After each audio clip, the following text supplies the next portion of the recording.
आप देख रहे हैं आज की ताजा खबर। मैं हूं आपके साथ जसप्रीत कौर। इस वक्त की बड़ी खबर आपको बता दें, अयोध्या में राम मंदिर के पहले चरण का काम पूरा हो चुका है। पहले चरण में मंदिर की नींव पड़ चुकी है। 50 फीट जमीन के अंदर कंक्रीट की आधारशिला रखी जा चुकी है। इस काम में 5 महीने का समय लगा। अब राम मंदिर के ऊपर का काम शुरू होगा। समय पर काम पूरा करने के लिए दिन रात 2 शिफ्ट में काम हो रहा है। अलग अलग राज्यों से पत्थर मंगाए गए हैं जो इसी महीने के अंत तक लगने भी शुरू हो जाएंगे। भव्य राम मंदिर दिसंबर 2023 तक बनकर तैयार होना है। मंदिर 2.77 एकड़ में तैयार हो रहा है और यहां हर दिन करीब 2 लाख तक श्रद्धालु भगवान राम के दर्शन कर पाएंगे। तो राम मंदिर की नींव का काम भी पूरा हो चुका है। अब पत्थर लगने का काम शुरू होगा। तो बड़ी खबर यह है कि पहले चरण का काम पूरा हो चुका है और मंदिर दिसंबर 2023 तक बनकर तैयार भी हो जाएगा। राम मंदिर की नींव पड़ चुकी है। इसी महीने पत्थर भी लगेंगे और जो नींव पड़ी है वो 50 फीट जमीन के अंदर तक है और नींव बनाने में 5 महीने का समय लगा। अब इसके बाद अगला चरण शुरू होगा जिसमें पत्थर लगाए जाएंगे और मंदिर में लोहे का इस्तेमाल नहीं होगा।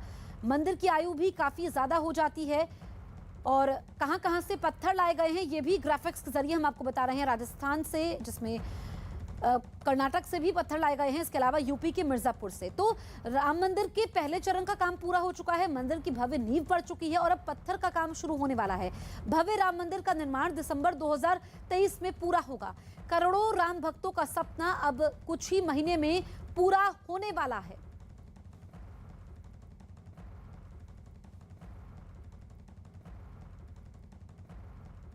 अब आपको ग्राउंड जीरो पर ले चलते हैं और दिखाते हैं कि कैसे दिन रात काम जारी है और क्या क्या काम पूरा हुआ है।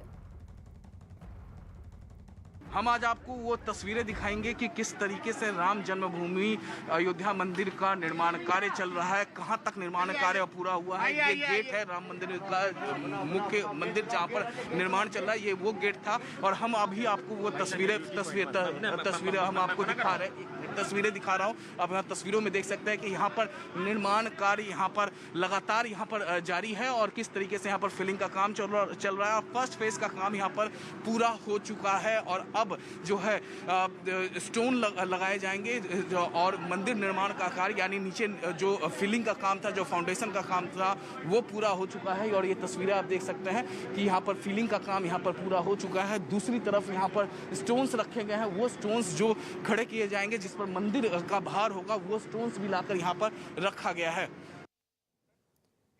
राम मंदिर निर्माण में नींव के बाद अब पत्थर का काम शुरू होने वाला है। ये पत्थर उत्तर प्रदेश के मिर्जापुर, राजस्थान के भरतपुर और बेंगलुरु से लाए गए हैं।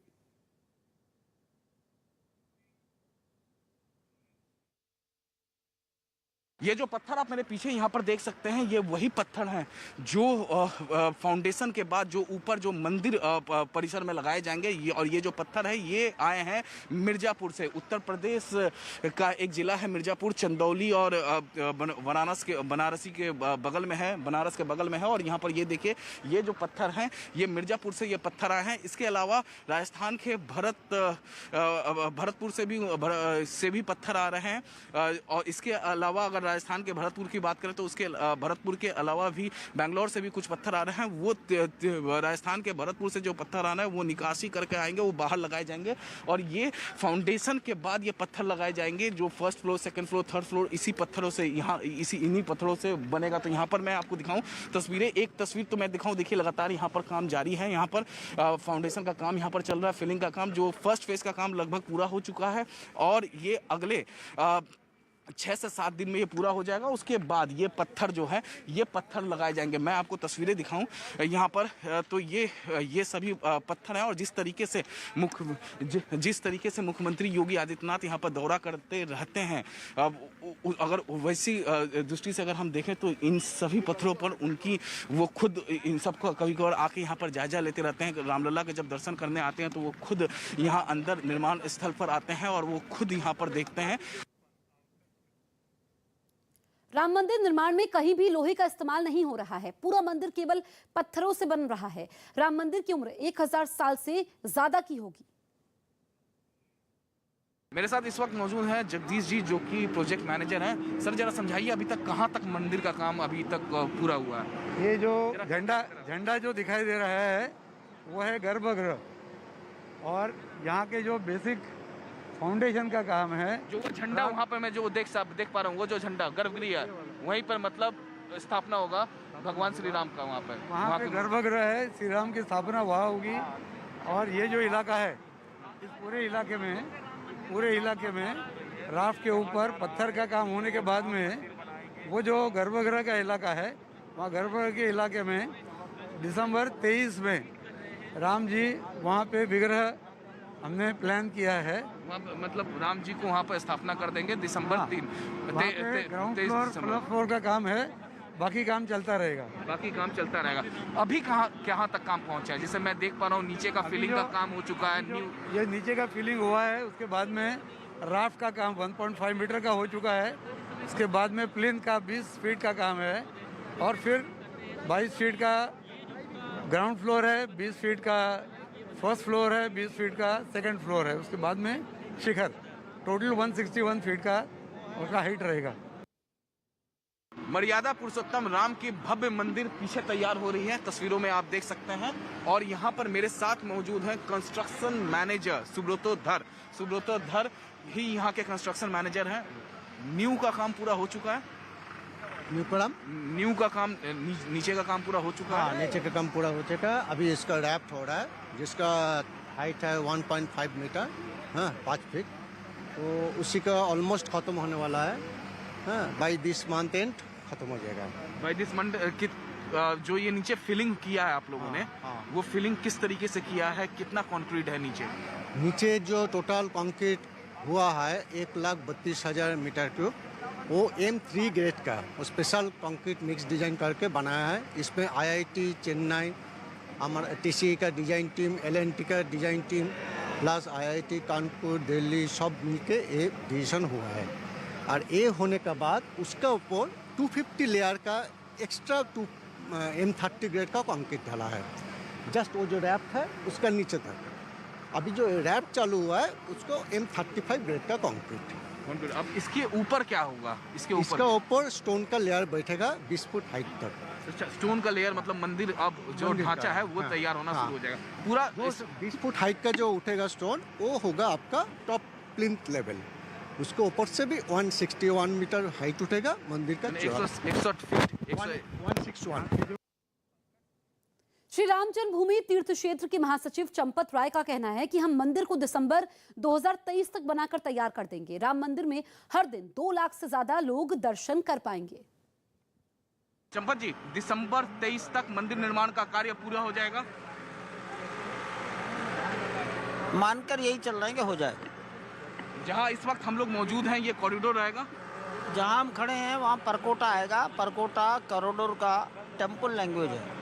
और एक साथ कितने लोग इस मंदिर में आ पाएंगे सर एक दिन? हम तो ये मानकर चल रहे हैं कि 2 लाख लोग पर डे आ गए तो समा जाएंगे।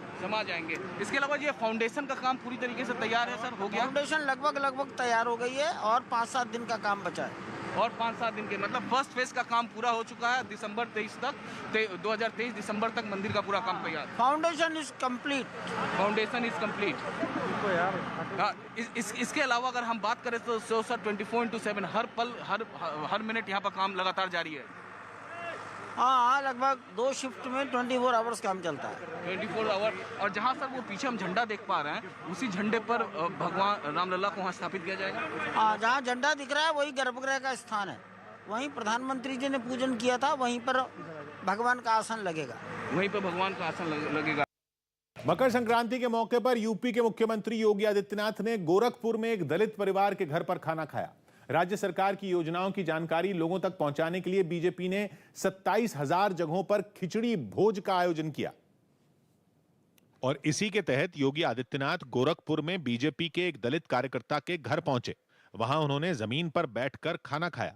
योगी आदित्यनाथ की एक दलित परिवार के घर पर खाना खाने की यह तस्वीर ऐसे समय पर आई जब कई पिछड़े वर्ग के नेता बीजेपी से नाता तोड़ने का ऐलान कर चुके हैं, जिनको सीएम योगी निशाने पर लेने से नहीं चूके। वंशवाद और परिवारवाद की राजनीति करने वाले सामाजिक न्याय के समर्थक नहीं हो सकते। पहले बीजेपी ने खिचड़ी भोज का आयोजन बड़े स्तर पर करने की तैयारी की थी, लेकिन चुनाव आयोग की पाबंदियों की वजह से इनमें शामिल होने वाले लोगों की संख्या कम कर दी गई। लखनऊ में चुनाव आयोग की रोक के बावजूद भीड़ जुटाना समाजवादी पार्टी को महंगा पड़ गया। इस मामले में प्रशासन ने पार्टी के 2500 नेताओं और कार्यकर्ताओं पर केस दर्ज कर जांच पड़ताल शुरू कर दी है, जिस पर यूपी में सियासी पारा चढ़ गया।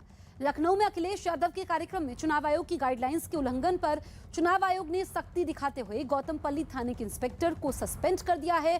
साथ ही एसीपी और एसडीएम से चुनाव आयोग ने जवाब मांगा है। शुक्रवार को समाजवादी पार्टी दफ्तर पर मेंबरशिप ग्रहण समारोह का आयोजन था।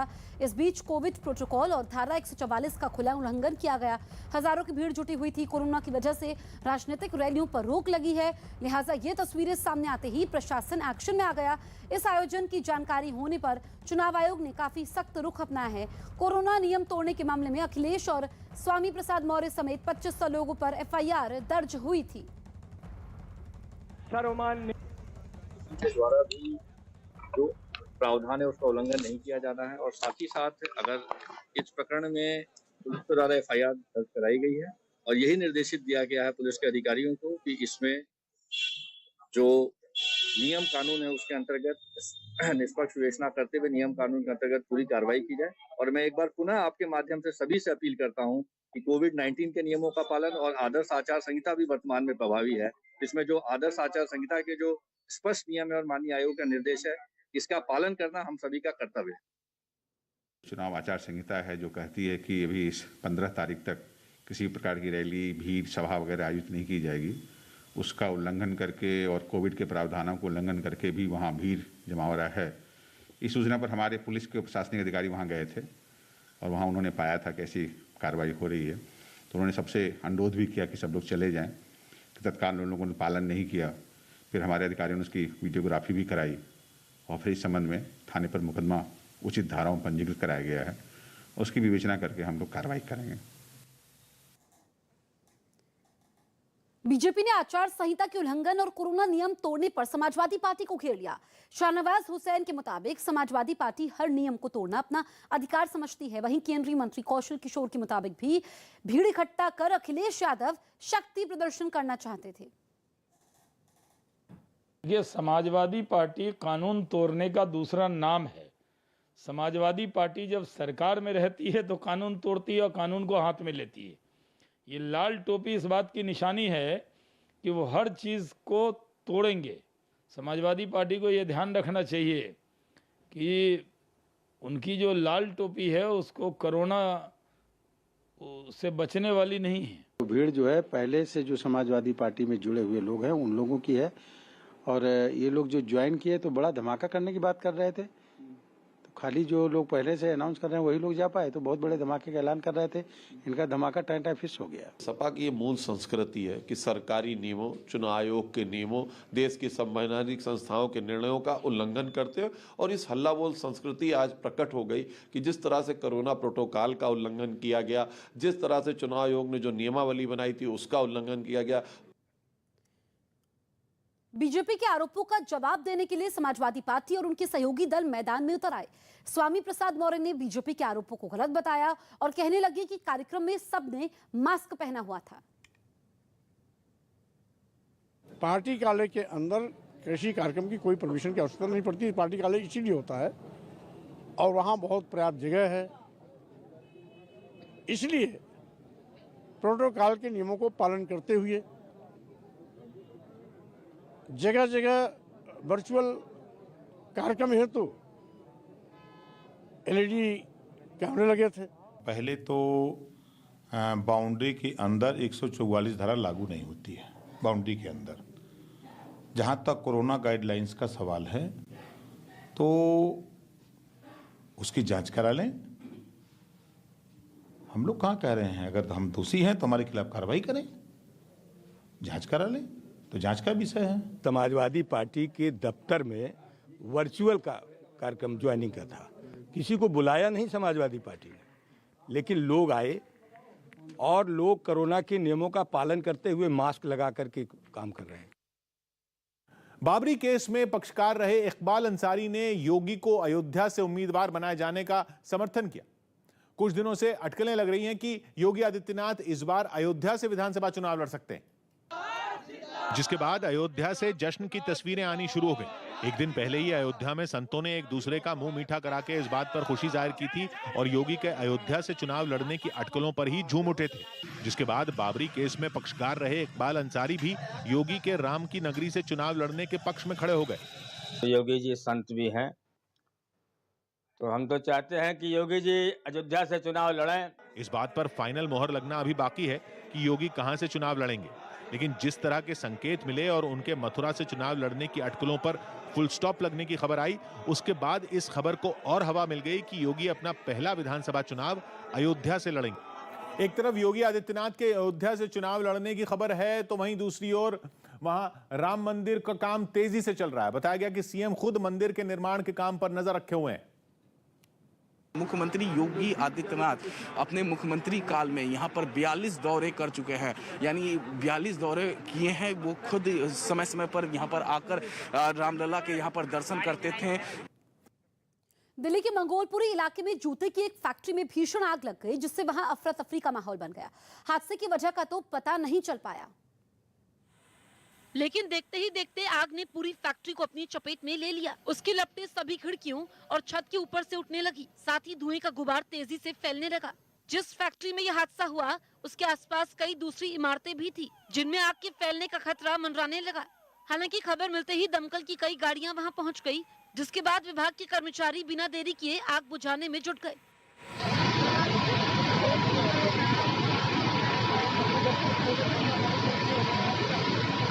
कई घंटों की मेहनत के बाद दमकल कर्मियों ने आग को बुझा दिया, लेकिन तब तक फैक्ट्री में रखा लाखों रुपए का सामान जलकर राख हो चुका था। इस हादसे में 2 लोगों के घायल होने की भी खबर है। दुबई इंटरनेशनल एयरपोर्ट से भारत आ रहे 2 विमानों की रनवे पर टक्कर होते बची और सैकड़ों लोगों की जान बाल बाल बच गई। दोनों बोइंग 777 विमान एमिरेट्स एयरलाइंस के थे, जिनमें पहली फ्लाइट दुबई से हैदराबाद जा रही थी। दूसरे प्लेन को दुबई से यात्रियों को लेकर बेंगलुरु में एयरपोर्ट पर उतरना था। बताया गया कि दोनों उड़ानों में सिर्फ 5 मिनट का अंतर था, लेकिन दोनों विमान टेक ऑफ करने के लिए एक साथ एक ही रनवे पर आ गए। हैदराबाद जा रहे प्लेन को रात 9:45 बजे उड़ान भरनी थी। वक्त होते ही वो टेक ऑफ करने के लिए रनवे पर दौड़ पड़ा। उसने 240 किलोमीटर प्रति घंटा की रफ्तार से भी पकड़ ली, लेकिन तभी उसी रनवे पर बेंगलुरु जा रहा विमान तेजी से आता दिखा। एक ही रनवे पर 2 विमानों को दौड़ता देखकर एटीसी यानी एयर ट्रैफिक कंट्रोल के होश उड़ गए। उसने हैदराबाद जा रहे प्लेन के पायलट को तुरंत रुकने को कहा। वो तो शुक्र रहा कि विमान बिना किसी दिक्कत के रुक गया और उसे कोई नुकसान नहीं पहुंचा, क्योंकि अगर दोनों एयरप्लेन टकरा जाते तो कई लोगों की जान पर बनाती। लेकिन वक्त रहते हादसा टाल दिया गया। इसके बाद एटीसी ने बेंगलुरु जा रही फ्लाइट को तो उड़ने दिया, लेकिन हैदराबाद जा रहे विमान को रोक दिया गया और उसने कुछ मिनट बाद उड़ान भरी।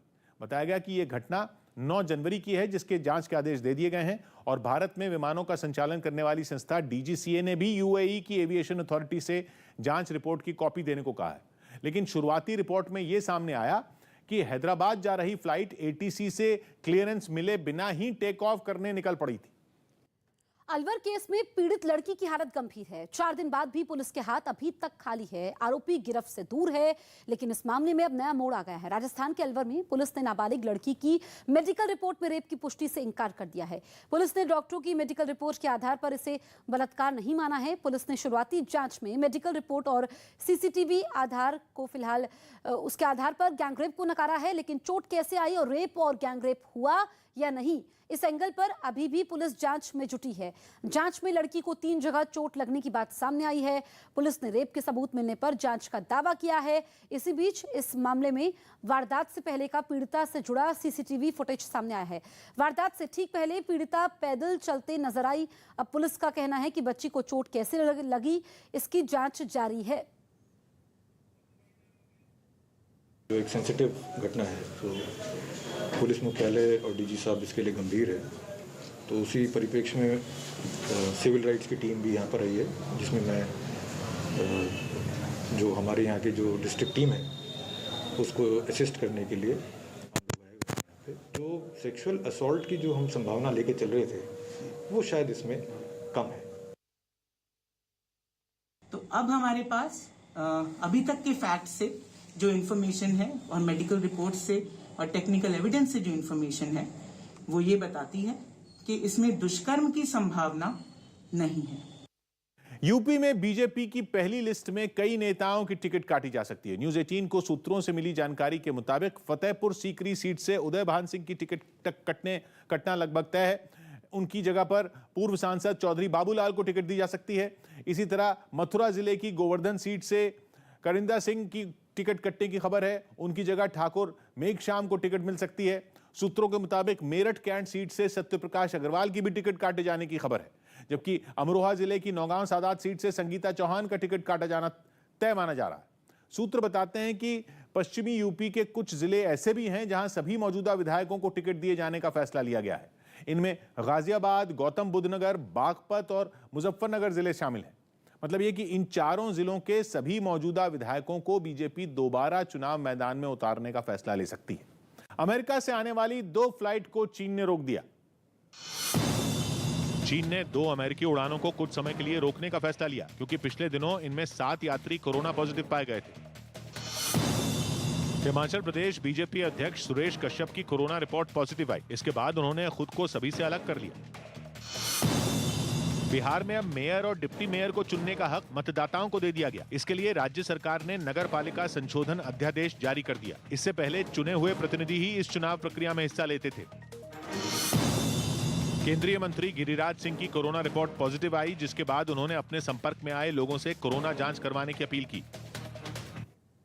इस वक्त की बड़ी खबर आपको बता दें, उत्तर प्रदेश में सियासी पारा पूरे उफान पर है। आज समाजवादी पार्टी के गठबंधन में एक और दल जुड़ सकता है। खबर आ रही है कि एसपी और चंद्रशेखर की आजाद समाज पार्टी के बीच गठबंधन का औपचारिक ऐलान हो सकता है। शुक्रवार को चंद्रशेखर ने अखिलेश यादव से मुलाकात की थी। आजाद समाज पार्टी का आधार मुख्य तौर पर पश्चिमी उत्तर प्रदेश में है। एसपी का उत्तर प्रदेश चुनाव में अब तक 8 दलों से गठबंधन का ऐलान हो चुका है। एसपी ने यूपी चुनाव के लिए अब तक सुहेलदेव भारतीय समाज पार्टी, राष्ट्रवादी कांग्रेस पार्टी, जनवादी पार्टी, सोशलिस्ट राष्ट्रीय लोकदल, अपना दल कमीरावादी, प्रगतिशील समाजवादी पार्टी, महान दल आजाद समाज पार्टी से गठबंधन किया है। अरविंद केजरीवाल पंजाब के मुख्यमंत्री चरणजीत चन्नी के इलाके में प्रचार करने पहुंचे।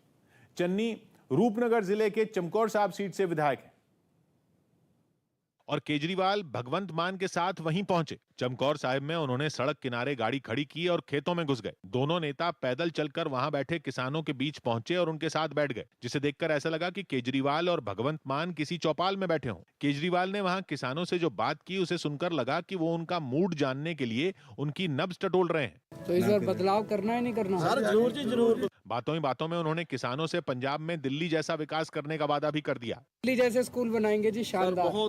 भ्रष्टाचार ही है, पैसे दे के नौकरियां नहीं नौकरी देंगे। अभी हमने दिल्ली में 10 लाख नौकरियां निकाली। पंजाब विधानसभा चुनाव के लिए आम आदमी पार्टी डोर टू डोर प्रचार करना शुरू कर चुकी है और अरविंद केजरीवाल ने प्रचार की कमान अपने हाथ में ले ली। कहा जा रहा है कि वो अचानक चमकौर साहिब पहुंचे। ये सीट इसलिए खास है क्योंकि चरणजीत चन्नी इस सीट से विधायक हैं। उन्होंने पहली बार कांग्रेस में इसी सीट से चुनाव लड़ने के लिए दावेदारी पेश की थी, लेकिन उन्हें टिकट नहीं मिला था, जिसके बाद चरणजीत चन्नी ने 2007 में वहां से निर्दलीय चुनाव लड़ा था और जीत गए थे।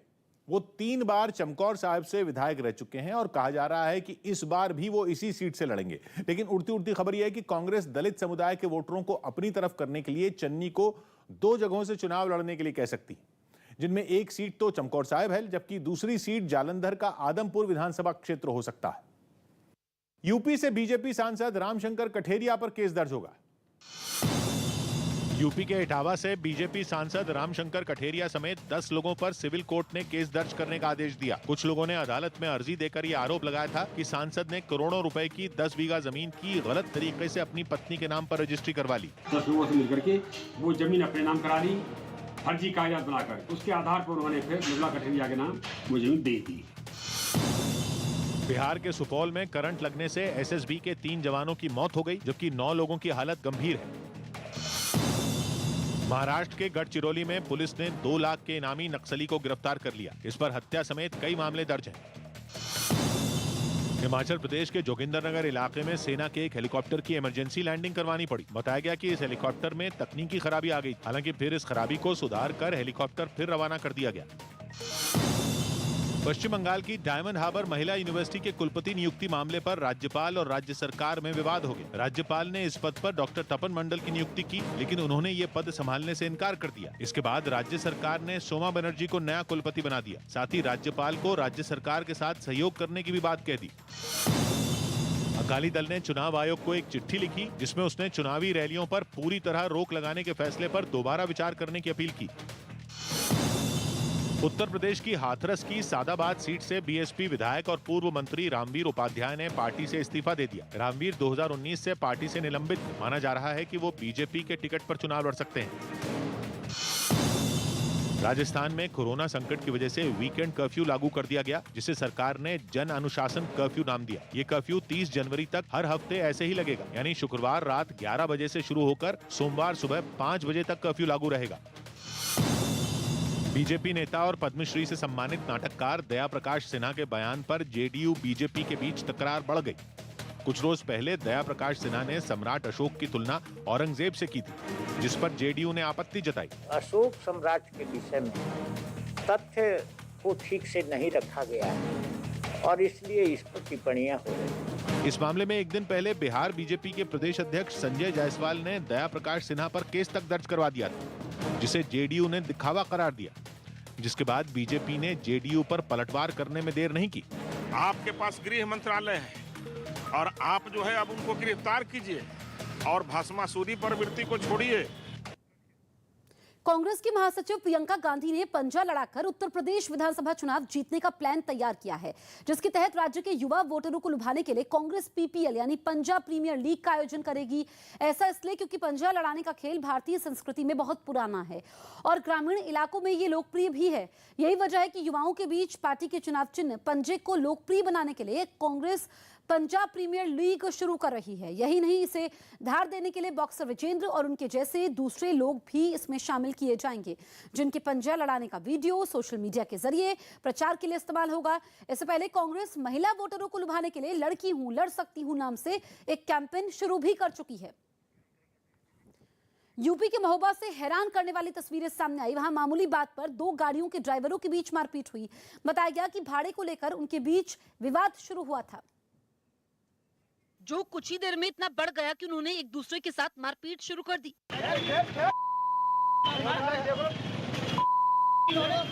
इस बीच वहां मौजूद एक दूसरे ड्राइवर ने बीच बचाव कर उन दोनों को अलग कर दिया, लेकिन बहस के दौरान वो एक बार फिर आपस में भिड़ गए। वहीं कई लोग तमाशबीन भी बने रहे, जिसकी वजह से काफी देर तक वहां इस तरह हंगामा होता रहा। बाद में ये वीडियो सोशल मीडिया पर वायरल हो गया। उत्तर प्रदेश विधानसभा चुनाव में टिकट नहीं मिलने पर बीएसपी नेता अरशद राणा बिलक बिलक कर रो पड़े। उन्होंने पार्टी के कुछ नेताओं पर टिकट देने के नाम पर 67 लाख रुपए हड़पने का आरोप लगा दिया। अरशद राणा का आरोप है कि चुनाव से पहले उनसे मुजफ्फरनगर की चरथावल सीट से टिकट देने का वादा किया गया था और अब पार्टी ने टिकट देने से ही इनकार कर दिया। टिकट नहीं मिलने से दुखी अरशद राणा का एक वीडियो भी सामने आया, जिसमें वो अपने दिल का दर्द बयां करते हुए बिलक बिलक कर रोते दिखाई दिए। इन्होंने मेरा तमाशा बना दिया, मैंने तो कभी इस तरह सोचा नहीं था। उन्होंने आरोप लगाया कि पिछले काफी समय से वो पार्टी के कहने पर ही विधानसभा चुनाव की तैयारी कर रहे थे, लेकिन उनका आरोप है कि ऐन वक्त पर ही पार्टी ने उनसे किनारा कर लिया और उनकी जगह किसी और को टिकट थमा दिया। मुझे अंदर बिठा के यूं कहते हैं कि बस तेरी जगह अब किसी और को चुनाव लड़ा रहे। मैं सब कुछ मैं कर रहा हूँ सर, उसके बाद भी मेरे साथ ऐसा कर रहे हैं। कैमरे पर अपना दुखड़ा सुनाते हुए अरशद राणा कई बार रो पड़े। उन्होंने ये भी आरोप लगाया कि उनसे टिकट देने के नाम पर 67 लाख रुपए तक वसूले गए, जिसकी उन्होंने थाने में रिपोर्ट तक दर्ज करा दी। घोषणा करने के बाद भी सम्मानित साथियों, इन्होंने मुझे बिल्कुल फुटपाथ पे ला दिया। मेरा पैसा वापस करते, मुझे कहते तुझे चुनाव नहीं लड़ा रहे, कोई बात नहीं। यही नहीं, पैसे नहीं मिलने पर अरशद राणा ने आत्मदाह की धमकी भी दी। हालांकि अभी तक इस मामले में बीएसपी की तरफ से कोई प्रतिक्रिया नहीं आई है। गाजीपुर मंडी के पास एक लावारिस बैग से मिले बम को डिफ्यूज कर गणतंत्र दिवस से पहले दिल्ली को दहलाने की बड़ी साजिश नाकाम कर दी। यह घटना तब हुई जब सुबह करीब 10:15 बजे पुलिस को फूल मंडी के पास एक लावारिस बैग होने की जानकारी मिली, लेकिन पुलिस के हाथ पांव तब भूल गए जब बैग में उन्हें एक ताकतवर बम मिला, जिसे एक बड़े गड्ढे में डालकर और फिर उसमें धमाका कराकर उसे खत्म किया गया। बम की ताकत का अंदाजा इसी बात से लगाया जा सकता है कि गड्ढे में दबाने के बाद भी धमाके की वजह से वहां धुएं का गुबार छा गया। धमाके की आवाज सुनकर आसपास के लोग सहम गए। हालांकि इससे पहले बम को बैग में ही नाकाम करने की कोशिश की गई। बॉम्ब स्क्वाड की एक टीम उस बम को निष्क्रिय करने के लिए काफी देर तक मेहनत भी करती रही, लेकिन उसे काफी कोशिश के बाद भी कामयाबी नहीं मिली। इस समय हम गाजीपुर फूल मंडी के ठीक सामने है, जहां पर एक लावारिस बैग के अंदर बम मिला है। बॉम्ब स्क्वाड को यह डर था कि निष्क्रिय किए जाने के दौरान बम कहीं बैग में ही न फट जाए, और इसी डर से दिल्ली पुलिस के साथ एनएसजी की टीम ने पूरी सावधानी बरती और सबसे पहले फूल मंडी समेत आसपास के इलाके को खाली करा लिया। और इसके बाद अधिकारियों ने उसे एक गड्ढे में दबाकर डिफ्यूज करने का फैसला लिया। इसके बाद फौरन पास में ही एक बड़ा गड्ढा खोदा गया और फिर धमाका कराकर बम को नाकाम कर दिया गया। जहां धुआं उठ रहा है वहीं पर जिस गड्ढे को हमने दिखाया था, इसी गड्ढे पर अभी बड़ा भयंकर धमाका हुआ है। इस ऑपरेशन के दौरान पुलिस ने आसपास के इलाके की घेराबंदी कर दी ताकि किसी को भी कोई नुकसान न पहुंचे।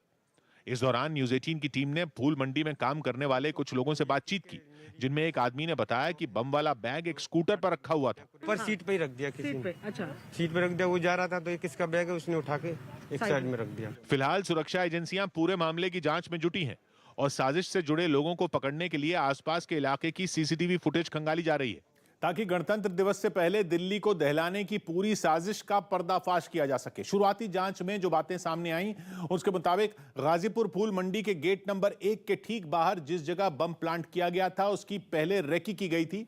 जिस जगह बम रखा गया वहां एक सीसीटीवी कैमरा भी लगा है, लेकिन कैमरे का फोकस बम रखने वाली जगह पर नहीं था। मतलब साफ है कि बम प्लांट करने वाला शख्स उस जगह से पहले से ही वाकिफ था और उसने बड़ी चालाकी से बम को उसी जगह पर रखा जहां से उसका चेहरा कैमरे में कैद ना हो सके। शुरुआती तफ्तीश में जांच एजेंसियों को शक है कि धमाके के लिए अमोनियम नाइट्रेट या फिर आरडीएक्स का इस्तेमाल किया गया, जिसकी मात्रा 2 से 3 किलो तक हो सकती है, जो एक बड़े इलाके में तबाही मचाने के लिए काफी है। इसके अलावा जांच में यह भी बात पता चली कि विस्फोटक में आईईडी के अलावा टाइमर भी सेट किया गया था। मतलब यह कि गाजीपुर फूल मंडी को निशाना बनाने की पूरी तैयारी की गई थी, लेकिन वक्त रहते इस साजिश को नाकाम कर दिया गया। 1 फरवरी को सरकार बजट पेश करेगी। संसद में बजट सत्र के पहले हिस्से की शुरुआत 31 जनवरी से होगी। ये सत्र 11 फरवरी तक चलेगा। इस दौरान 1 फरवरी को बजट पेश किया जाएगा। इसके बाद बजट सत्र का दूसरा हिस्सा 14 मार्च से 8 अप्रैल तक होगा। मध्य प्रदेश में कोरोना संकट को देखते हुए 31 जनवरी तक सभी स्कूल बंद कर दिए गए। इसके अलावा सभी राजनीतिक और धार्मिक सभाओं पर भी रोक लगा दी गई। मुंबई पुलिस ने एक बिल्डर को धमकी देने के आरोपी को बेंगलुरु से गिरफ्तार कर लिया। बिल्डर का आरोप है कि उससे रवि पुजारी के नाम पर 2 करोड़ रुपए मांगे गए थे। कलकत्ता हाईकोर्ट ने चुनाव आयोग को निगम चुनाव 1 से 1.5 महीने टालने पर विचार करने को कहा। बंगाल में 22 जनवरी को 4 नगर निगमों के लिए मतदान होना है, लेकिन एक याचिका में कोरोना संकट की वजह से इन्हें टालने की मांग की गई है। अफ्रीकी देश ट्यूनीशिया की राजधानी ट्यूनिस में कोरोना पर सरकार की सख्ती के खिलाफ प्रदर्शन हुए। ट्यूनीशिया की क्रांति के 11 साल पूरे होने पर अपने घरों से बाहर निकले लोग कई जगहों पर पुलिस से भिड़ गए,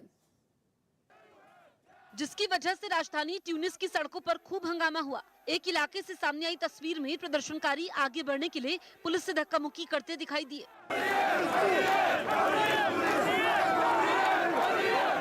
इस हंगामे में कुछ लोग घायल भी हो गए। एक आदमी तो बेहोश होकर जमीन पर गिर गया, जिसके बाद वहां मौजूद लोगों का गुस्सा 7वें आसमान पर पहुंच गया और उन्होंने पुलिस के खिलाफ जमकर नारे लगाने शुरू कर दिए। खबर है कि कई जगहों पर पुलिस को प्रदर्शनकारियों पर इससे भी ज्यादा सख्ती बरतनी पड़ी और उन पर पानी की बौछार के साथ आंसू गैस के गोले भी दागे गए। जम्मू कश्मीर के राजौरी से चौंकाने वाला वीडियो सामने आया। वहां एक पुलिस वाले ने मास्क न लगाने पर 2 लोगों की पिटाई कर दी, जिसका एक वीडियो सामने आया। यह घटना 3 दिन पहले की बताई गई, जिसमें पुलिस वाले ने पहले तो उस लड़के के कान पकड़वाए, फिर उसे जोर से डंडा मार दिया। तभी बाहर खड़े दूसरे पुलिस वाले ने एक और लड़के को वहां भेज दिया। दूसरे लड़के के साथ भी उसने वैसा ही सलूक किया। वो लड़का पुलिस वाले से उसे छोड़ देने की मिन्नतें करता रहा, लेकिन उसने लड़के की एक ना सुनी और उसे मारता रहा। लड़के को बुरी तरह पीटने का ये वीडियो सोशल मीडिया पर जमकर वायरल हो रहा है।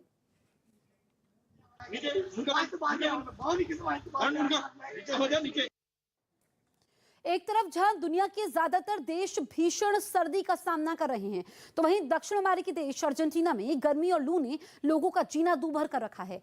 राजधानी ब्यूनस आयर्स में तो पारा 40 डिग्री के भी पार चला गया है, जिसकी वजह से वहां के लोग बेहाल हो गए। पारा बढ़ा तो लोग गर्मी से बचने की तरकीबें भी ढूंढने लगे।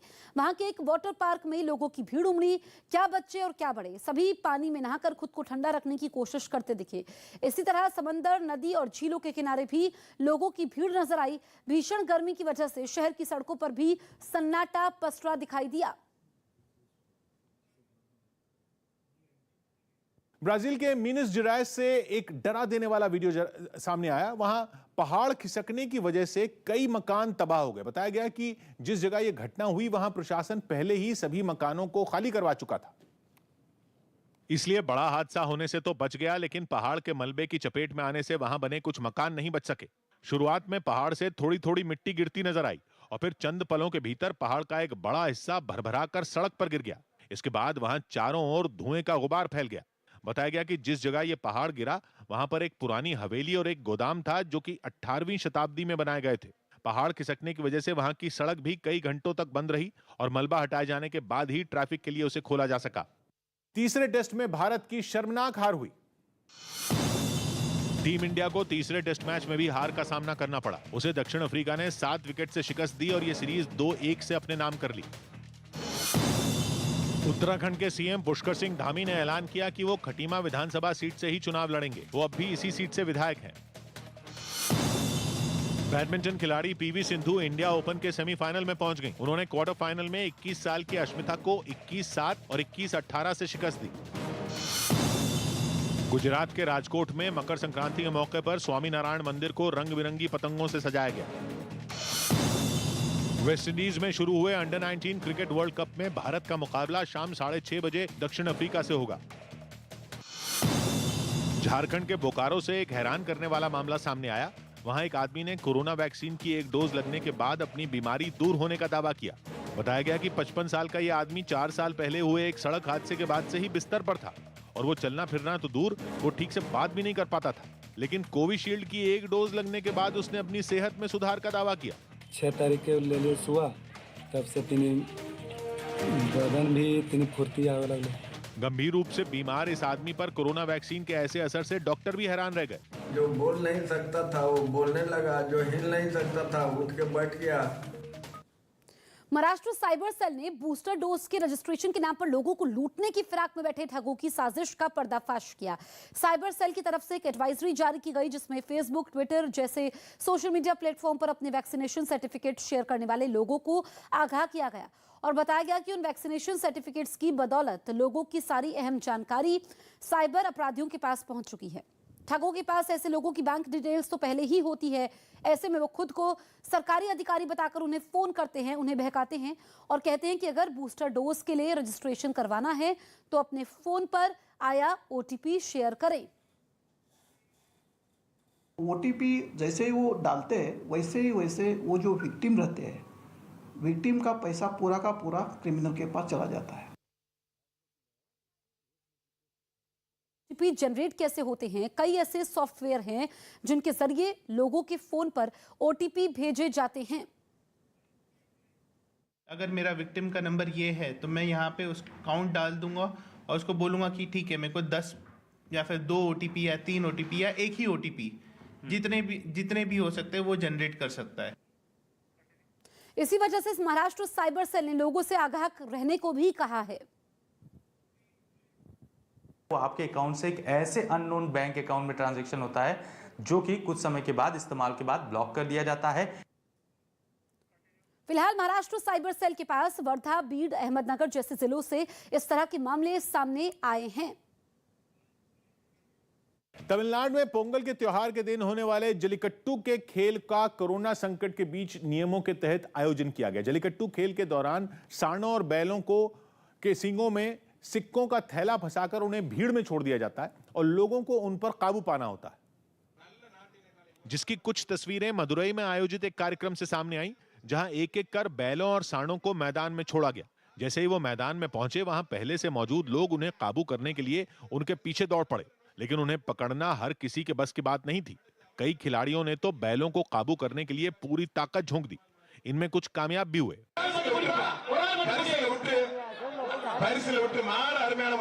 सामने आई तस्वीरों में एक खिलाड़ी तो बैल को काबू करने के लिए काफी दूर तक उसके साथ ही लटका चला गया। हालांकि बाद में बैल ने उसे भी पटक दिया। एक बैल तो इतना भड़क गया कि उसने पलटकर खिलाड़ियों पर ही हमला कर दिया। बैल के हमले से वहां अफरा तफरी मच गई। बाद में किसी तरह उसे काबू किया गया। कोरोना संकट की वजह से इस बार वहां कड़े नियम लागू किए गए थे और इन नियमों के तहत ही जलीकट्टू का आयोजन किया गया। दिल्ली के मंगोलपुरी इलाके में जूते की एक फैक्ट्री में भीषण आग लग गई, जिससे वहां अफरा तफरी का माहौल बन गया। हादसे की वजह का तो पता नहीं चल पाया, लेकिन देखते ही देखते आग ने पूरी फैक्ट्री को अपनी चपेट में ले लिया। उसकी लपटें सभी खिड़कियों और छत के ऊपर से उठने लगी। साथ ही धुएं का गुबार तेजी से फैलने लगा। जिस फैक्ट्री में यह हादसा हुआ, उसके आसपास कई दूसरी इमारतें भी थी, जिनमें आग के फैलने का खतरा मंडराने लगा। हालांकि खबर मिलते ही दमकल की कई गाड़ियां वहां पहुंच गई, जिसके बाद विभाग के कर्मचारी बिना देरी किए आग बुझाने में जुट गए।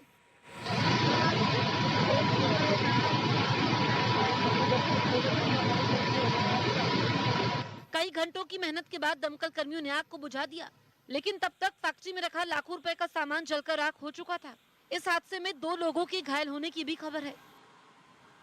पीएम मोदी आज स्टार्टअप कारोबारियों के साथ संवाद करेंगे। करीब 10:30 बजे कृषि, स्वास्थ्य, उद्यम, अंतरिक्ष उद्योग, सुरक्षा, फिनटेक, पर्यावरण समेत कई क्षेत्रों के स्टार्टअप इस बातचीत में हिस्सा लेंगे। स्टार्टअप कारोबारी प्रधानमंत्री के सामने 6 विषयों पर अपनी बात रखेंगे। इस कार्यक्रम में 150 से अधिक स्टार्टअप को 6 ग्रुप में बांटा गया है। इस संवाद का उद्देश्य नए तरीकों पर जोर देकर राष्ट्र की जरूरतों में योगदान देना है। यह कार्यक्रम आजादी के अमृत महोत्सव के तहत हो रहा है। प्रधानमंत्री कार्यक्रम में वर्चुअली शामिल होंगे। भारत में यूनिकॉर्न की संख्या तेजी से बढ़ रही है। ओरियोस वेंचर पार्टनर्स की ओर से जारी रिपोर्ट में कहा गया है कि साल 2021 में भारत में $1 अरब से अधिक मूल्यांकन वाले 46 स्टार्टअप यूनिकॉर्न हैं। अब देश में कुल 90 यूनिकॉर्न हो गए हैं। अमेरिका और चीन के बाद भारत तीसरा बड़ा यूनिकॉर्न वाला देश बन चुका है। अमेरिका में 487 यूनिकॉर्न है, चीन में 301 यूनिकॉर्न है। भारत के स्टार्टअप ने वर्ष 2021 में $42 अरब की राशि जुटाई, जो एक साल पहले $11.5 अरब रही थी। कोरोना के तेजी से बढ़ते मामलों के बीच ओमिक्रॉन वेरिएंट में तेजी से हो रहे म्यूटेशन के बारे में जानकारी सामने आई है। राजधानी दिल्ली के LNJP अस्पताल में हुई एक स्टडी में पता चला कि ओमिक्रॉन वेरिएंट में तेजी से बदलाव हो रहे हैं और इस वेरिएंट का वायरस अब तक 36 बार म्यूटेट हो चुका है। हालांकि दावा किया गया कि इतने म्यूटेशन के बावजूद ये वेरिएंट ज्यादा खतरनाक नहीं है और इसकी चपेट में आने वाले ज्यादातर लोगों में या तो कोई लक्षण ही नहीं दिखे या फिर बेहद हल्के लक्षण नजर आए। ऑस्ट्रेलिया सरकार ने जोकोविच को फिर झटका दिया। ऑस्ट्रेलिया सरकार ने सर्बिया के टेनिस खिलाड़ी नोवाक जोकोविच का वीजा फिर रद्द कर दिया। झारखंड के जामताड़ा से कांग्रेस विधायक इरफान अंसारी ने अपने इलाके में 14 सड़कों की सौगात दी, लेकिन इस दौरान उनके एक बयान ने उनके लिए परेशानी खड़ी कर दी। 14 महत्वपूर्ण सड़कें हैं। ये फिल्म अदाकारा जो कंगना रनावत है, उनकी गाल से भी चिकनी सड़कें मैं बनाने जा रहा हूँ। बीजेपी ने इस मुद्दे पर विधायक के खिलाफ मोर्चा खोलने में देर नहीं की। उन्होंने विधायक इरफान अंसारी को अपने बयान के लिए माफी मांगने की नसीहत दी। महिला आयोग से भी आवेदन करूंगा, निवेदन करूंगा, इस मामले का संज्ञान लें। दिल्ली के जनपथ मार्केट में सभी दुकानदारों और कर्मचारियों को कोरोना वैक्सीन की दोनों डोज लगाने का काम पूरा हो गया। इस मार्केट में करीब 580 दुकानें हैं, जिनमें दुकानदारों और कर्मचारियों समेत कुल 3000 लोग हैं। ये अभियान पूरा होने के बाद प्रशासन ने वहां सर्टिफिकेट भी दिए। गर्व से कह सकते हैं कि सारे shop owners as well as their workers, they are fully vaccinated. Jamiat Ulama Hind ने चुनाव आयोग को एक खत लिखा और अलीगढ़ में 23 जनवरी को होने वाली धर्म संसद पर रोक लगाने की मांग की। बहुत ही खराब भाषाओं का इस्तेमाल किया गया, तो उसको मद्देनजर रखते हुए अलीगढ़ में धर्म संसद भी होनी चाहिए। दिल्ली के इंदिरा गांधी एयरपोर्ट पर नकली नोट की तस्करी के आरोप में एक यात्री को गिरफ्तार कर लिया गया। इस आरोपी के पास से 10 लाख रुपए के नकली नोट और करीब 7 लाख रुपए का सोना मिला।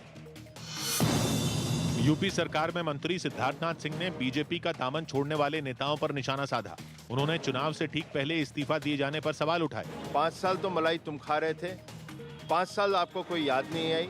इस हमले पर मंत्री पद से इस्तीफा देकर समाजवादी पार्टी में शामिल हुए धर्म सिंह सैनी ने भी पलटवार किया और जांच की चुनौती दे दी। अगर हमने मलाई खाई है, जांच करवावे, हमें जेल भेजे। छत्तीसगढ़ के कांकेर में हुए एक आईईडी धमाके में एसएसबी का एक जवान घायल हो गया। उत्तर प्रदेश के महोबा से हैरान करने वाली तस्वीरें सामने आई। वहां मामूली बात पर दो गाड़ियों के ड्राइवरों के बीच मारपीट हो गई। बताया गया कि भाड़े को लेकर उनके बीच विवाद शुरू हुआ था, जो कुछ ही देर में इतना बढ़ गया कि उन्होंने एक दूसरे के साथ मारपीट शुरू कर दी।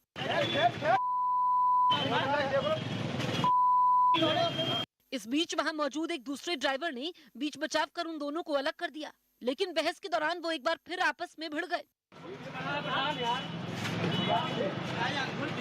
वहीं कई लोग तमाशबीन भी बने रहे, जिसकी वजह से काफी देर तक वहां इस तरह हंगामा होता रहा। बाद में ये वीडियो सोशल मीडिया पर वायरल हो गया।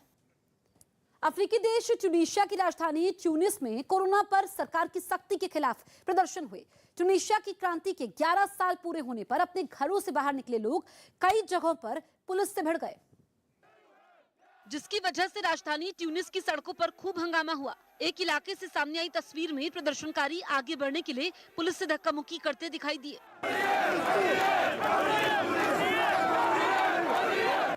इस हंगामे में कुछ लोग घायल भी हो गए। एक आदमी तो बेहोश होकर जमीन पर गिर गया, जिसके बाद वहां मौजूद लोगों का गुस्सा 7वें आसमान पर पहुंच गया और उन्होंने पुलिस के खिलाफ जमकर नारे लगाने शुरू कर दिए। खबर है कि कई जगहों पर पुलिस को प्रदर्शनकारियों पर इससे भी ज्यादा सख्ती बरतनी पड़ी और उन पर पानी की बौछार के साथ आंसू गैस के गोले भी दागे गए। नवंबर के मुकाबले थोक महंगाई दर घट गई। दिसंबर में थोक महंगाई दर घटकर 13.56% रही। इससे पहले नवंबर में ये 14.23% दर्ज की गई थी। कर्नाटक हाईकोर्ट ने राज्य में किसी भी तरह का धरना, रैली या किसी भी तरह की राजनीतिक भीड़ जुटाने पर रोक लगा दी। अदालत ने कोरोना खतरे की वजह से ये फैसला लिया। एक दिन पहले कांग्रेस को भी अपनी पदयात्रा रोकनी पड़ी थी। दिल्ली के सीएम अरविंद केजरीवाल ने 100 नई लो फ्लोर एसी बसों को हरी झंडी दिखाई। 100 एसी लो फ्लोर बसेस के इंडक्शन के बाद दिल्ली के अंदर टोटल लगभग 6900 बसेस अब चल रही हैं। कर्नाटक के राज्यपाल थावरचंद गहलोत ने बेंगलुरु के विक्टोरिया अस्पताल में कोरोना वैक्सीन की प्रिकॉशन डोज लगवाई। दिल्ली में वीकेंड कर्फ्यू जारी हो गया है। कोरोना की डरावनी रफ्तार पर ब्रेक लगाने के लिए दिल्ली में वीकेंड कर्फ्यू जारी हो गया है। सोमवार सुबह 5 बजे तक गैर आवश्यक गतिविधियों पर रोक रहेगी। दिल्ली में पिछले 24 घंटे में कोरोना के 24,000 नए मामले सामने आए, जबकि 34 मरीजों की मौत हो गई। वहीं संक्रमण दर 30% के पार पहुंच गई है। गोवा विधानसभा चुनाव में अपनी किस्मत आजमाने के लिए आम आदमी पार्टी ने एड़ी चोटी का जोर लगा दिया है। दिल्ली के मुख्यमंत्री अरविंद केजरीवाल आज और कल 2 दिनों के लिए गोवा में चुनावी दौरे करेंगे। आम आदमी पार्टी गोवा की 40 विधानसभा सीटों पर अब तक 25 उम्मीदवारों की नामों की घोषणा कर चुकी है। गोवा विधानसभा चुनाव में 14 फरवरी को मतदान होगा, जबकि 10 मार्च को नतीजे आएंगे। आरएसएस की इकाई मुस्लिम राष्ट्रीय मंच ने अल्पसंख्यक समुदाय से 5 राज्यों में होने वाले विधानसभा चुनाव में बीजेपी को वोट देने की अपील की। साथ ही दावा किया कि बीजेपी शासित राज्यों में मुस्लिम सबसे ज्यादा खुश हैं। साथ ही कहा कि कांग्रेस, समाजवादी पार्टी और बीएसपी उन्हें सिर्फ वोट बैंक समझती है। आर्मी डे के मौके पर राजस्थान के जैसलमेर में आज दुनिया का सबसे बड़ा राष्ट्रीय ध्वज लहराएगा। ये 225 फीट लंबा और 150 फीट चौड़ा झंडा होगा। राष्ट्रीय ध्वज को आर्मी स्टेशन की पहाड़ी की चोटी पर फहराया जाएगा। पीएम मोदी स्टार्टअप इंडिया अभियान के तहत आज नए उद्यमियों से बात करेंगे। पीएम मोदी स्टार्टअप इंडिया अभियान के तहत आज नए उद्यमियों से बात करेंगे। कृषि, स्वास्थ्य, अंतरिक्ष और सुरक्षा जैसे क्षेत्रों में काम करने वाले लोगों का पीएम हौसला बढ़ाएंगे। सुबह 10:30 बजे वीडियो कॉन्फ्रेंसिंग के जरिए ये चर्चा होगी। यूपी चुनाव के लिए बीएसपी ने सभी विधानसभा सीटों पर प्रत्याशियों की फाइनल लिस्ट तैयार कर ली है। आज बीएसपी की पहली लिस्ट आ सकती है। बीएसपी प्रमुख मायावती अपने जन्मदिन के मौके पर प्रेस कॉन्फ्रेंस भी करेंगी। मध्य प्रदेश के इंदौर में पुलिस ने नकली घी तैयार करने वाले कारखाने पर छापा मारा। पुलिस ने वहां से 450 किलो नकली घी बनाने की मशीनें और कच्चा माल बरामद किया। पिछले 24 घंटे में मुंबई पुलिस के 136 पुलिस वाले कोरोना की चपेट में आ गए हैं। अब तक 126 पुलिस वालों की कोरोना से मौत हो चुकी है। यूपी चुनाव के लिए बीजेपी की पहली लिस्ट जारी होने से पहले परिवार के लिए टिकट की दावेदारी तेज होती दिखी। न्यूज 18 को सूत्रों से मिली जानकारी के मुताबिक केंद्रीय मंत्री कौशल किशोर ने 2 विधानसभा सीटों पर अपने परिवार की दावेदारी पेश की है, जिनमें एक लखनऊ की मलिहाबाद सीट है, जहां से अभी उनकी पत्नी जयदेवी किशोर विधायक हैं। हालांकि सूत्रों के हवाले से खबर है कि इस बार उन्होंने इस सीट से अपने छोटे बेटे विकास किशोर के लिए टिकट की मांग की है। जबकि सीतापुर की सिधौली सीट से उन्होंने अपनी पत्नी जयदेवी किशोर या बड़े बेटे प्रभात किशोर को उम्मीदवार बनाने की बात कही है। इस सिधौली सीट पर 2017 के चुनाव में बीएसपी की टिकट पर हरगोविंद भार्गव ने जीत दर्ज की थी, जो अब समाजवादी पार्टी में शामिल हो चुके हैं। वहीं बीजेपी पिछले चुनाव में सिधौली सीट पर तीसरे स्थान पर रही थी। Chief of defence staff general Bipin Rawat के हेलीकॉप्टर क्रैश की जांच रिपोर्ट सामने आ गई। रिपोर्ट में दावा किया गया कि यह हादसा न तो हेलीकॉप्टर में कोई खराबी आने के कारण हुआ और न ही कोई साजिश हुई, बल्कि हादसा अचानक मौसम बदलने के कारण हुआ। दावा है कि इस जांच के दौरान केवल ब्लैक बॉक्स से मिली जानकारियों को ही आधार नहीं बनाया गया, बल्कि जांच टीम ने हादसे वाली जगह के पास पहुंचकर चश्मदीदों से बात भी की। सभी जानकारियों के सामने आने के बाद जांच टीम इस नतीजे पर पहुंची कि हेलीकॉप्टर क्रैश अचानक मौसम बदलने के कारण हुआ। 8 दिसंबर को वायुसेना का मी-17 V5 हेलीकॉप्टर कुन्नूर के उस इलाके में उड़ान भर रहा था जहां का मौसम बहुत तेजी से बदलता है। यह इलाका चाय के बागान के लिए जाना जाता है और सबसे बड़ी मुश्किल यहां यह है कि बादल बेहद कम ऊंचाई पर पहुंच जाते हैं, मतलब जमीन के बेहद करीब। जांच रिपोर्ट में भी यही दावा कर रही है कि अचानक मौसम बदलने के कारण हेलीकॉप्टर बादलों में दाखिल हो गया, जहां से संभल पाना बेहद मुश्किल हो गया। जांच करने वाली टीम ने इस तरह के हादसों को टालने के लिए कुछ सिफारिशें भी की हैं, जिन पर विचार किया जा रहा है। अकाली दल ने चुनाव आयोग से चुनावी रैलियों पर रोक लगाने के फैसले पर विचार करने को कहा। अकाली दल ने चुनाव आयोग को एक चिट्ठी लिखी, जिसमें उसने चुनावी रैलियों पर पूरी तरह रोक लगाने के फैसले पर दोबारा विचार करने की अपील की। उत्तर प्रदेश की हाथरस की सादाबाद सीट से बीएसपी विधायक और पूर्व मंत्री रामवीर उपाध्याय ने पार्टी से इस्तीफा दे दिया। रामवीर 2019 से पार्टी से निलंबित, माना जा रहा है कि वो बीजेपी के टिकट पर चुनाव लड़ सकते हैं। राजस्थान में कोरोना संकट की वजह से वीकेंड कर्फ्यू लागू कर दिया गया, जिसे सरकार ने जन अनुशासन कर्फ्यू नाम दिया। ये कर्फ्यू 30 जनवरी तक हर हफ्ते ऐसे ही लगेगा, यानी शुक्रवार रात 11 बजे से शुरू होकर सोमवार सुबह 5 बजे तक कर्फ्यू लागू रहेगा। बीजेपी नेता और पद्मश्री से सम्मानित नाटककार दया प्रकाश सिन्हा के बयान पर जेडीयू बीजेपी के बीच तकरार बढ़ गई। कुछ रोज पहले दया प्रकाश सिन्हा ने सम्राट अशोक की तुलना औरंगजेब से की थी, जिस पर जेडीयू ने आपत्ति जताई। अशोक सम्राट के विषय में तथ्य को ठीक से नहीं रखा गया है और इसलिए इस पर टिप्पणियां हो रही। इस मामले में एक दिन पहले बिहार बीजेपी के प्रदेश अध्यक्ष संजय जायसवाल ने दया प्रकाश सिन्हा पर केस तक दर्ज करवा दिया था, जिसे जेडीयू ने दिखावा करार दिया, जिसके बाद बीजेपी ने जेडीयू पर पलटवार करने में देर नहीं की। आपके पास गृह मंत्रालय है और आप जो है अब उनको गिरफ्तार कीजिए और भस्मासुरी प्रवृत्ति को छोड़िए। सड़क हादसों में लोगों की जान बचाने के लिए केंद्र सरकार ने एक अहम फैसला लिया, जिसकी जानकारी खुद केंद्रीय सड़क परिवहन मंत्री नितिन गडकरी ने ट्विटर पर दी और बताया कि उन्होंने 8 लोगों की क्षमता वाली गाड़ियों में कम से कम 6 एयरबैग होने के ड्राफ्ट नोटिफिकेशन को मंजूरी दी है। पिछले कुछ महीनों से एयरबैग के नियम पर विचार चल रहा था, जिसके तहत 2019 में 1 एयरबैग ड्राइवर की सीट के लिए और फिर इस महीने से 1 एयरबैग ड्राइवर के साथ वाली सीट के लिए जरूरी कर दिया गया था और अब 4 और एयरबैग्स के नियम का ड्राफ्ट मंजूर किया गया है। हालांकि इसके बाद ऐसी कारों की कीमत 30 से 50,000 रुपए तक बढ़ सकती है। 80 के दशक में चोरी हुई योगिनी की मूर्ति को लंदन में मौजूद भारतीय उच्चायोग को सौंप दी गई है। 1980 के दशक में यूपी के एक मंदिर से बकरी के सिर वाली 10वीं सदी की योगिनी की मूर्ति चोरी हो गई थी। वो मूर्ति अब ब्रिटेन ने भारत को वापस सौंप दी है। बकरी के सिर वाली योगिनी मूर्ति बलुआ पत्थर से बनी थी। अक्टूबर 2021 में भारतीय उच्चायोग को लंदन के पास एक निजी निवास के बगीचे में इस मूर्ति के बारे में जानकारी मिली। अब इस मूर्ति को प्रतिमा को भारतीय पुरातत्व सर्वेक्षण नई दिल्ली को भेजा जा रहा है। जानकारी के मुताबिक ये एक काफी दुर्लभ मूर्ति है, जिसकी आदिवासी समाज काफी पूजा करता था। इस मूर्ति को इतना ज्यादा दुर्लभ इसलिए माना गया है क्योंकि इसका सिर बकरे का है और बाकी शरीर इंसान का। एक तरफ जहां दुनिया के ज्यादातर देश भीषण सर्दी का सामना कर रहे हैं, तो वहीं दक्षिण अमेरिकी देश अर्जेंटीना में गर्मी और लू ने लोगों का जीना दूभर कर दिया है। राजधानी ब्यूनस आयर्स में तो पारा 40 डिग्री के भी पार चला गया है, जिसकी वजह से वहां के लोग बेहाल हो गए हैं। पारा बढ़ा तो लोग गर्मी से बचने की तरकीबें भी ढूंढने लगे। वहां के एक वाटर पार्क लोगों की भीड़ उमड़ पड़ी। क्या बच्चे क्या बड़े, सभी पानी में नहाकर खुद को ठंडा रखने की कोशिश करते दिखे। इसी तरह समंदर, नदी और झीलों के किनारे भी लोगों की भीड़ नजर आई। भीषण गर्मी की वजह से शहर की सड़कों पर भी सन्नाटा पसरा दिखाई दिया।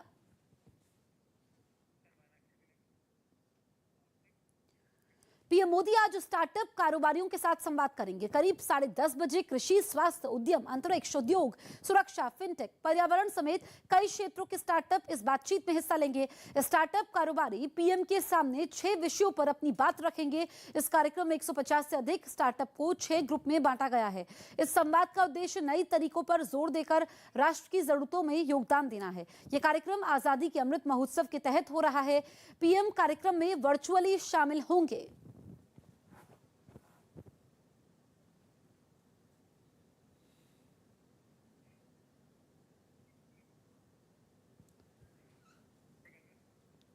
भारत में यूनिकॉर्न की संख्या तेजी से बढ़ रही है।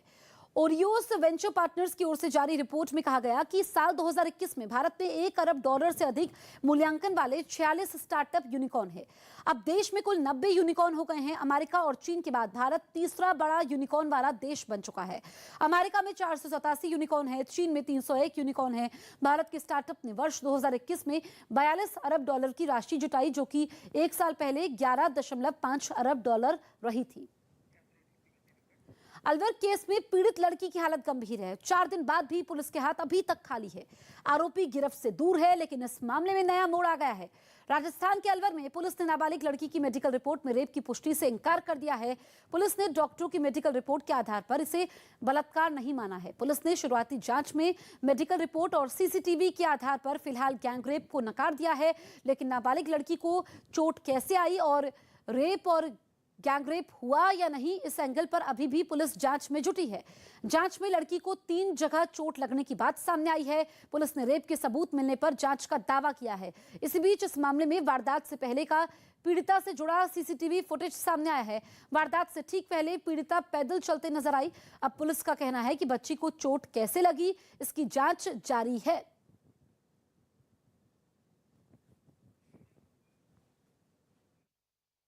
एक सेंसिटिव घटना है, तो पुलिस मुख्यालय और डीजी साहब इसके लिए गंभीर है।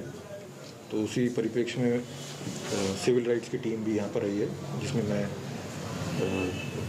जो हमारे यहाँ की जो डिस्ट्रिक्ट टीम है उसको असिस्ट करने के लिए जो सेक्सुअल असॉल्ट की जो हम संभावना लेके चल रहे थे वो शायद इसमें कम है। तो अब हमारे पास अभी तक के फैक्ट से जो इन्फॉर्मेशन है और मेडिकल रिपोर्ट से और टेक्निकल एविडेंस से जो इन्फॉर्मेशन है वो ये बताती है कि इसमें